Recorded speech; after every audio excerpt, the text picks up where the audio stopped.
Good morning, St. Francis. Good morning, people of God. It is Monday, the 27th day of June, 2022, Monday of the 13th week of the year. My backdrop today is not an ocean, but a bay. So I am on assignment once again. And so here I am by a bay. Very nice morning. It's going to be hot, but it still is a nice morning this morning. On this Monday of the 13th week of the year, Prophet Amos speaks to us. Prophet Amos basically says, God is faithful even when we are not. And there was a list of a whole bunch of horrible things that Israel is doing, unfortunately, and God will not reject. Israel will not revoke his word, will not revoke his promises that God has said to Israel that God will do for them. And again, through the prophet Amos, God is trying to remind Israel of everything that God has done for it. And again, the sense of reminding, again and again and again. That is where our life as believers is always about remembering.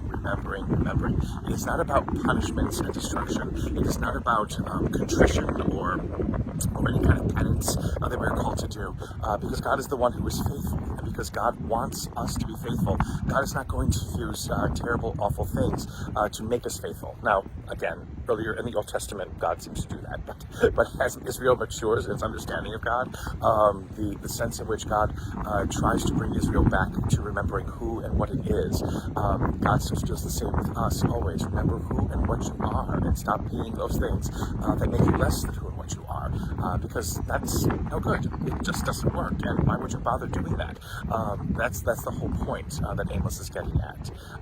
In that way, we get the courage, maybe perhaps, to continue following Jesus by remembering who it is that we are, and what God calls us to be in this world.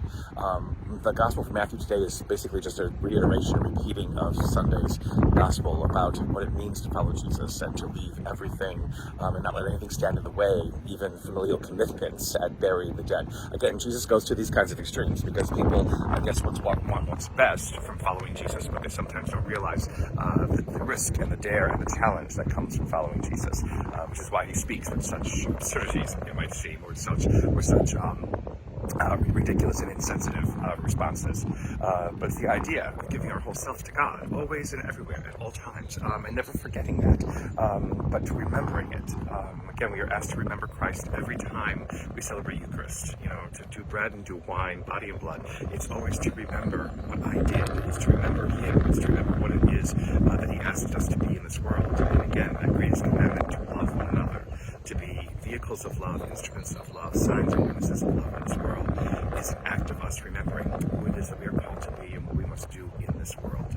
And may the Lord give you His peace.